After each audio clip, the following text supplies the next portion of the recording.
Hello. Welcome to the Shitlist, welcome back. Welcome back to the Shitlist. Episode 3. Your favorite healthy venting podcast. Always. I'm Vienne. I'm Liz.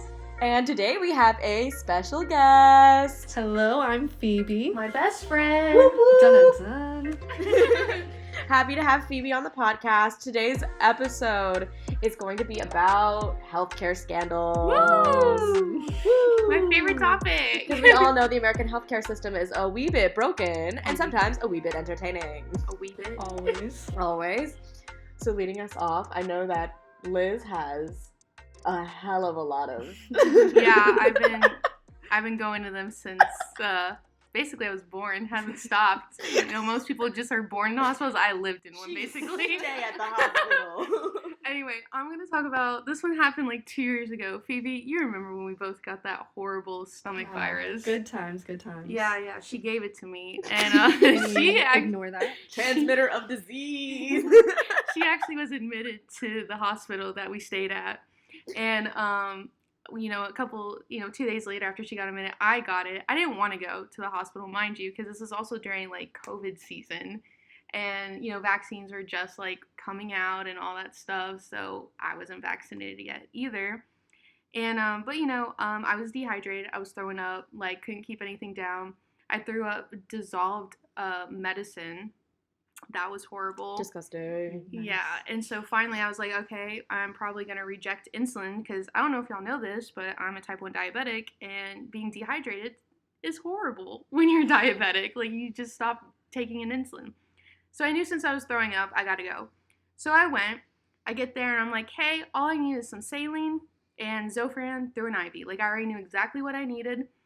And they're like, oh, okay. And I was like, yeah, I'm also a type 1 diabetic. That's why I'm here. I tell them I don't want to go into DK, which is diabetes ketoacidosis, which is like, it's just a very dangerous thing to go into. Like the brink of death. No, seriously. You're like the shriveled up chocolate lady from SpongeBob. Yeah, like I literally have, once you go into DK, you probably have like an hour before you're really like dead. Oh, maybe a little bit more, but still, bad things happen. So insulin. I had insulin once. But yeah, anyway, I get there, they check my blood sugar. My blood sugar's fine. I knew it was, and then they in the lobby, mind you, because they're so packed, because it's COVID season, they insert the IV in the lobby in front of everybody. Oh, lovely. Oh yeah. Well, honestly, I told them, they're like, oh, it might be another hour before you get an IV. I said, I don't give a shit. I might be dead on the floor in an hour. So they do it to me, and then they get me into a room fast, because I don't know. I guess I was a priority. Anywho, scared them, I guess. And so then the doctor comes in, and I'm telling her everything, and I knew something was wrong. I was like, she's like not addressing the stomach bug or anything. She's addressing my diabetes. Yeah, and I'm like, this is weird. Like, they're just like, oh, what did you eat? Is it because of the sugar? And da-da. I'm like, no, I have a stomach bug. My roommate is literally in this hospital, admitted, has to do EKGs and all this stuff because of the stomach bug. And so, like, she's not believing me. I was like, why am I lying? Anywho, a couple hours later, they discharged me because, my blood sugars was fine. I took in the Zofran and the saline. I stopped throwing up. They give me my discharge papers, and I get home, and I look through them, and they diagnosed me with type 1 diabetes. They didn't even diagnose me for a stomach bug. They didn't even address it. It just says, reason for visit, type 1 diabetes, been diagnosed, and then they gave me like a packet, be like, this is how you live with type 1 diabetes. Here's all like the endocrinologists in like this area. You should contact them, and da-da-da-da-da. I was like, what the fuck? Like, I'm literally wearing my Dexcom. Like, it's no secret. Like, it's no secret that I'm a type 1 diabetic, and they just freaking, like, diagnosed me. Then they had the audacity to send me the bill. They charged me $30 fucking for a singular test strip. I was like, I could have literally pulled out my phone and showed them what my fucking blood sugar was. They didn't need to do all that shit. So, yeah, it was bad. It was horrible. I was so angry. We didn't pay the $30, by the way, because That's pointless. The Oh, highest goodness. quality care in Columbus. They didn't even do shit for me. They just gave me saline and Zofran and said, you're diabetic. Uh-huh. I had the same issue at the same hospital. I took her. Yep. Liz is the one who drove me. So, long story short, I had an aura migraine.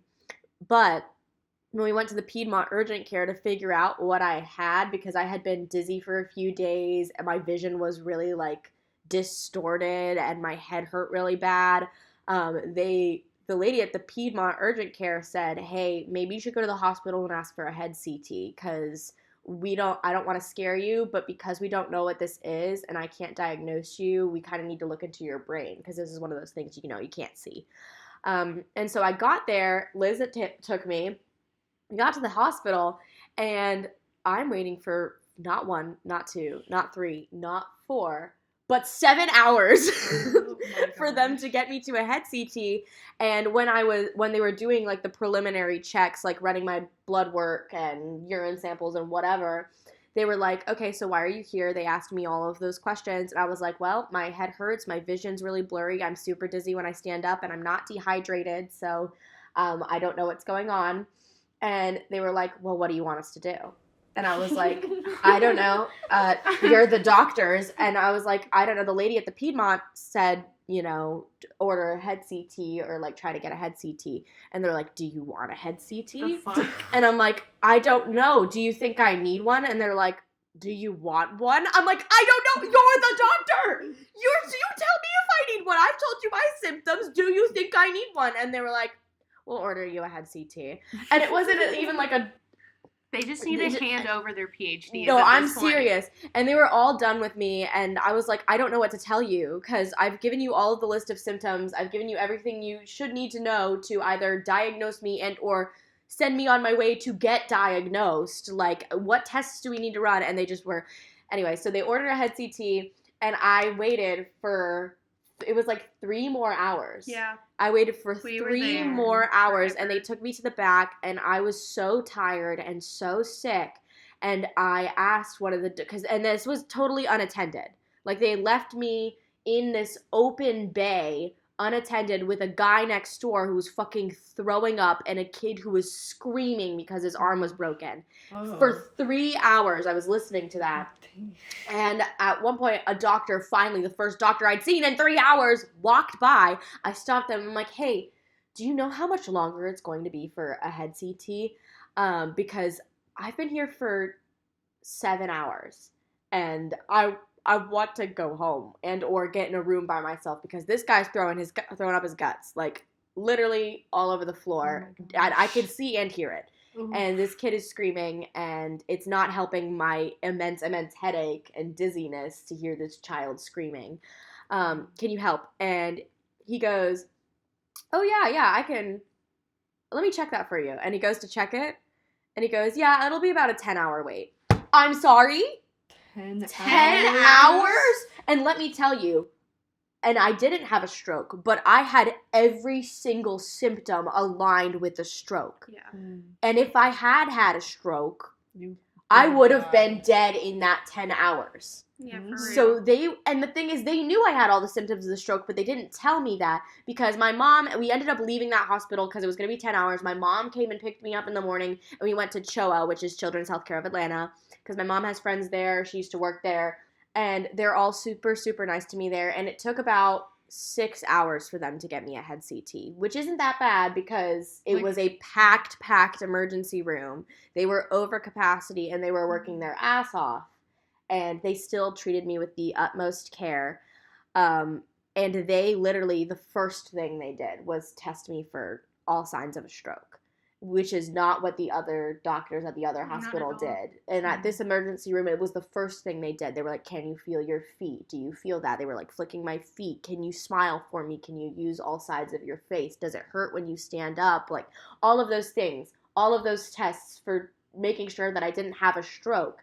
None of which the other doctors did. As they should. So luckily it was just an aura migraine, which I think is a genetic thing. Like, my mom gets them too, but I just had a really, really bad one. It was the first one I've ever had. Yeah. And they're horrible. They really are, and I had no idea because I had been living with this for a couple of weeks, so I totally pushed it off and was like, maybe it's my IUD, maybe it's my vasovagal syncope. It could have been anything. I was just pushing it off, but it was just getting worse and worse. So I'm glad I went in. They gave me Toradol and Compazine, stuff that helps with dizziness and gets rid of the migraines, relieves pressure in the brain, yada, yada.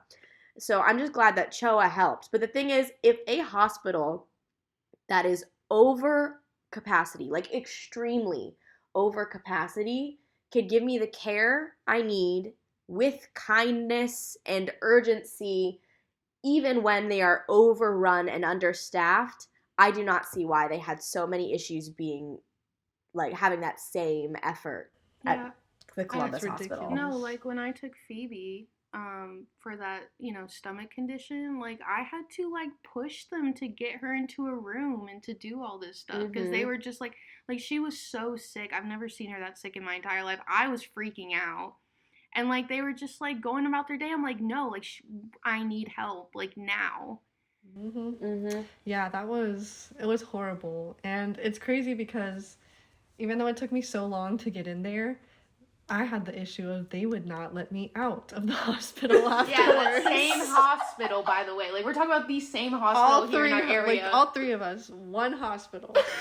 The worst hospital you can ever go to. No, literally. And there was this, like, the same stomach bug that Liz was having, I had gotten it before her. And I was in there. I couldn't keep anything down, like, similar symptoms. I was just, like, I couldn't keep water down, medicine, nothing.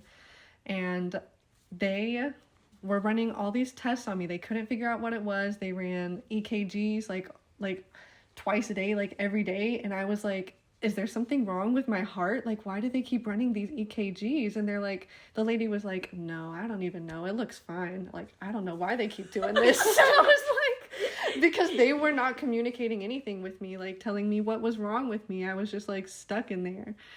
And I was a vegetarian at the time. And when I finally started feeling better after a couple of days, and I was like, hey, I think that I can get off of this clear diet and, like, start to maybe, like, try and get some more foods, like, nothing crazy, just, like, some Jell-O, maybe some crackers and peanut butter, something actually solid. And they brought me, like, chicken parmesan. I was like, what is this? How am I supposed to eat this? How are you going to send me from, like, broth to chicken parmesan? That's a little bit of a jump. And it's not like there was literally nothing I could do because all the COVID protocols were still in place for hospitals. So, like, what I did is, like, I dropped off a bag with clothes and a charger. That's it. I couldn't see Phoebe. I couldn't go. I was, like, alone. Yeah. And I had to literally fight for myself to get out of the hospital because I was in there for a week. They had no idea what was wrong with me. They were, like, running all these tests, and they were like, oh, well, we still don't know. We want to run even more. Like, we want to do some, like, crazy tests. And I was like, look, like, I'm feeling better. Like, clearly it was just some kind of bug, and we're not, like, you can't figure it out. Like, can I just go home? And they were like, okay, well, if you can do this for us. And then I would do it, and they'd be like, oh, well, just give us some time. And finally I had to be like, look, like, I need you to get me, like, checked out, like, process my discharge paperwork right now, or I'm going to leave against medical advice. And I know that doesn't look good for you, because that means, like, I'm not listening to you. You're not getting the point across, and that's not good on your record. So fine, I literally had to basically threaten them to get them to let me go home, because they wanted to keep me in there like an experimental guinea pig or something, just so they could figure out this weird random virus. Jesus. So if you ever need help, don't ever, you can choose, do not ever go there, because you might die. You may die. Yeah. Literally. Dead ass. It's literally really true. Like, like, they weren't kidding. That's just, like, the worst hospital here in our area. Mm-hmm. Like, they weren't lying, and we all, like, have it's just the closest one, but, yeah, like... it's, like, convenient location-wise for our school, but... Yeah. And, when you're, like, feeling really horrible and super sick, you're kind of like, I just need to get to the closest hospital. You're not like, let me hop on Yelp or Google and see the reviews. If you can get to, like, Houston Clinic or, like, any sort of Piedmont hospital, like, it's way better than St. Francis. Don't go there. The only good thing I got from that hospital was a little mug. The little mug. I love free shit. You know what? Entire visit, worth it. No, it was honestly a great mug. It was huge. It had, like, the big bendy straw. Oh yeah. Damn. I didn't get shit. All I got was diabetes, I apparently. probably got a disease next to the guy who was throwing up. You probably got a worse headache too from I that did. screaming child. But yeah. Any lighter notes? Oh yeah, good stories. This is the Well, time in the yes. podcast where we wrap it up with something great. Because it's not So awful. one time after one of my surgeries, I was high as a kite, as one is. And I have so many of these stories because I had so many surgeries in high school. But this one's my favorite because I like woke up from my slumber and my mom's sitting next to me just on her phone, and I look at her and she's like looking at me and she's like, "Are you about to cry?" And I was like, "Mom?" I was like, "This is horrible, guys." I was like, "I'm gonna be a virgin forever." And she's like, "What?" And I was like, And I look just at think- him, and he looks at me. and I was like, My "Mom," virginity.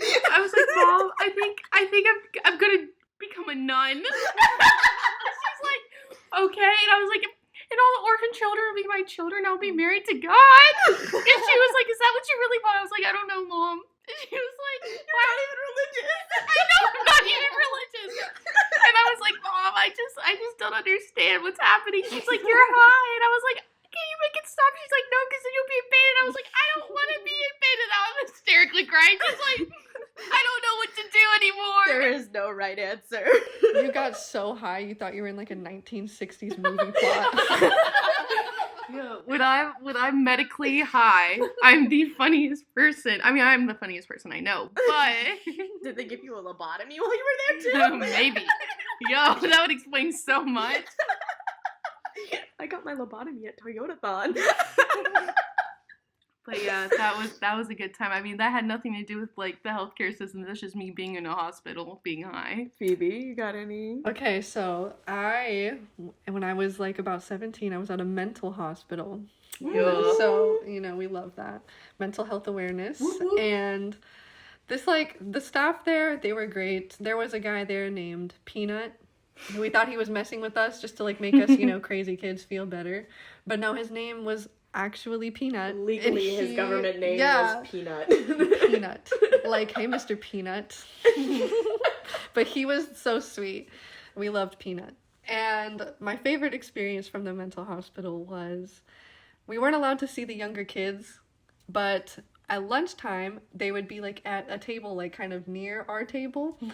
And it was, like, the younger boys. And there was this one kid there, and he looked just like Gibby from iCarly. Gibby! And so we weren't supposed to talk to them, but we were like, hey, you look like Gibby from iCarly. And from that day on, like, for the rest of my time in the mental hospital, every time we were at, like, dinner or lunch or whatever, he would, like, we would be like, hey, Gibby, and he goes, Gibby! And one day we were like, hey, like, why are you in here, Gibby? And he wouldn't tell us, but his friend was like, that was sitting across from him, just like turned around nonchalantly to us and was like, he tried to stab his mom with a pencil. And we looked at him like, oh my God, Gibby. And that's exactly what he did. He just went, Gibby. All menacingly. I don't think I haven't had a lot of healthcare experiences. Simply because my mom worked in healthcare, so she did her best to like keep us out of the hospital as much as we could. But I think both the best and the worst experience was being in the hospital for that aura migraine. I just think that the people who were taking care of me were so, so lovely. And you could tell that they were tired and that they had been working for 18 hours and that they've been dealing with screaming children. And like, they are literally heroes. I know that we say that people in healthcare are heroes all the time, but they were doing their best to help all of these children. And I know how hard it is to see so many children in pain. Oh, yeah. And they still were kind enough to take the utmost care of me.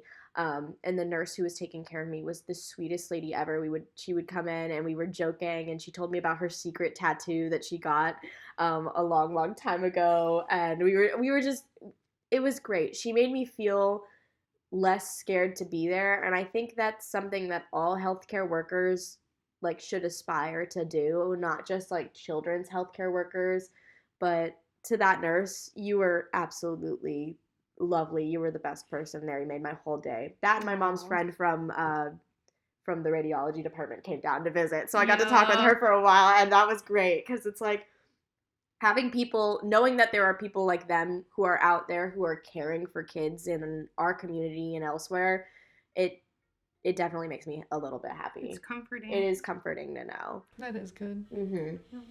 Yep. Well, that was the Shitlist, episode 3. Whoop, whoop, Woo! Phoebe, how do you feel about being on your first podcast? I was a little nervous coming into this, but you know, I had a lot of fun, and I think that I had 2 very good hosts. Well, thank to you. do it. You want to come back? Of course, I'll definitely be back for future episodes, so stay tuned if you want to hear more. Yep, stay tuned, and thank you guys for listening. All right, we'll see you next time. Bye. Bye.